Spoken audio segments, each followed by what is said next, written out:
आज का हमारा मौजू है क्लासिकियत। क्लासिकियत एक ऐसा लफ्ज़ है जिसके मुख्तलिफ ज़ुबानों में मुख्तलिफ माने हैं। फ्रांसीसी ज़ुबान में इस लफ्ज़ का तसव्वुर दरसी जमायतों का तसव्वुर है। लातीनी ज़ुबान में आला तबके और बुलंद मर्तबे पर फाइज लोगों के लिए इस लफ्ज़ का इस्तेमाल किया जाता है। लातीनी में इसके माने हजूम के हैं। रोमी शहंशाह टीलिस के दौर में बेहतरीन और मुरस्सा फौजी दस्ते की पहचान के तौर पर ये लफ्ज़ इस्तेमाल होता था। फ्रांसीसी नक़ाद सांत देओ ने अपने मज़मून में इस लफ्ज़ की तारीफ कुछ यूँ की है। आम तौर पर क्लासिक का लफ्ज़ इस कदीम मुसन्निफ़ के लिए इस्तेमाल किया जाता है जिसकी हर दर्जा तारीफ़ व तौसीफ़ हो चुकी हो, जिसकी जामियत और इनफरादियत मुसल्लिम हो और जिसकी तारीफ से हर किस व नाकिस वाकिफ हो।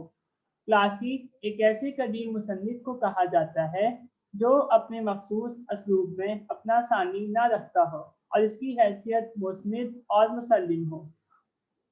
दूसरी सदी ईस्वी में एक मुसन्निफ ऑल्स जेरलिस ने इस लफ्ज़ क्लासिक को पहली मर्तबा अदब से जोड़ने की कोशिश की और अदब के एतबार से इसके माने मुतय्यन करने में वो किसी हद तक कामयाब भी हुआ। इसके बाद 7वीं सदी ईस्वी में ये लफ्ज़ बाकायदा तौर पर आला दर्जे के रुतबा के लिए इस्तेमाल हुआ। इस ज़माने में क्लासिक से मुराद यूनानी और रोमन की तसानीफ थी और यूँ इस लफ्ज़ का दायरा कार वसी तर हो गया। अहमद सुहेल अपने मजमून क्लासिकियत एक मुख्तसर तफहीमी मुखातबा में क्लासिकियत की तारीफ कुछ यूँ बयान करते हैं। क्लासिक वो अदब जिसकी तख्लीक तो माजी में हुई हो मगर वो अहद हाजिर में भी अहमियत का हामिल हो, जो वक्त की गर्द में दबकर मालूम ना हो गया हो। मिसाल के तौर पर होमर, शेक्सपियर, गालिब, मीर, वलीदकनी, इकबाल वगैरह। वही लिखने वाला अपनी तहरीरों के हवाले से हकीकी क्लासिक के जेल में आता है जिसके जहन में एक वसअत हो, जिसके कलम से सच्चाई, फ़िक्र और तमद्दुनी अहवाल के फूल खिलते हों, जिसमें इखलाकी सदाकत, जोश, मुशाहिदा और एजाज हों और इस लतीफ़ी तहज़ीबी हल्कियात की उफ़्क़ा और अमूदी जहाद और सिमतों से आगही हो, जिसमें इखलाकाना सिफ़ात दायमी और आफाकी हों। डॉक्टर अनवर सदीक ने क्लासिक अदब की 3 बुनियादी खसूसियात बयान की हैं। पहली खसूसियत मौजू है। कहते हैं कि वक्त गुजरने के साथ साथ क्लासिक की बाकायदा तारीफ करना मुमकिन नहीं रहा। इसकी बुनियादी वजह यह है कि अब ये लफ्ज़ मानवी एतबार से बहुत वसअत इख्तियार कर चुका है। लिहाजा हम क्लासिक अदब की पहचान उसके अंदर मौजूद खसूसियात की बिना पर कर सकते हैं, जिनमें पहली खसूसियत अदबी फनपारे का मौजू है। एक ऐसा जदीद मौजू जिसकी मिसाल पहले से मौजूद ना हो। मिसाल के तौर पर यूनानी अदीब होमर की 2 तख्लीक़ात एलिड और ओडेसी अव्वलीन क्लासिकी अदब में शुमार होती हैं। बुनियादी वजह मौजू है। होमर ने शुजाअत और अज़मत की एक ऐसी दास्तान को मौजू बनाया जिसमें इसका अपना अहद खूने गरम की तरह दौड़ता रहा था।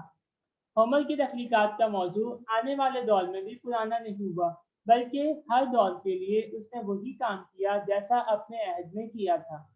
अगर हम उर्दू अदब में नज़र दुराएं तो शायरी में हमें मीर तकी मीर जैसे अजीम शायर या इनसे भी पहले वली दक्कनी साफ तौर पर दिखाई देते हैं।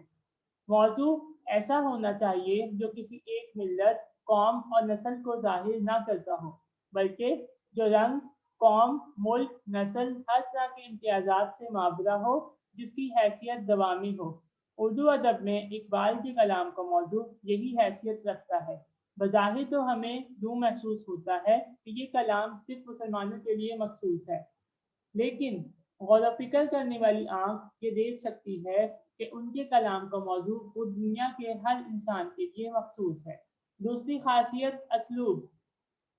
डॉक्टर अनवर सदीद लिखते हैं, लफ्ज़ वो जिस्म है जिसे ख़याल की रूह तहज़्ज़ुब और ताज़गी अता करती है। अदीब का कमाल ये होता है कि वो तख्लीकी शायरी से अल्फाज के मजमरी मोतियों में ज़िंदगी का फसूं फूँक दे। असलूब को अंग्रेजी में स्टाइल, अरबी और फारसी में सुब्क कहते हैं। अंग्रेजी लफ्ज़ यूनानी ज़ुबान से माखूज़ है, जिसके मायने हाथी दांत, लकड़ी या किसी धात से बना हुआ एक नुकीला औजार के हैं। اور عربی اور فارسی لفظ کے معنی دھات کو پگھلانے اور سانچے میں ڈھالنے کے ہیں۔ مرزا خلیل بیگ کی کتاب زبان اسلوب اور اسلوبیات میں ایک فرانسیسی نقاد بفون کی اسلوب کے حوالے سے تعریف ان الفاظ میں ملتی ہے۔ وہ لکھتے ہیں کہ اسلوب ہی خود انسان ہے، یعنی کسی بھی تحریر کا انداز در حقیقت اس انسان کی سوچ کی عکاسی کرتا ہے۔ امریکی انشا پرداز ایمرسن نے بھی اسلوب کی یہی تعریف بیان کی ہے۔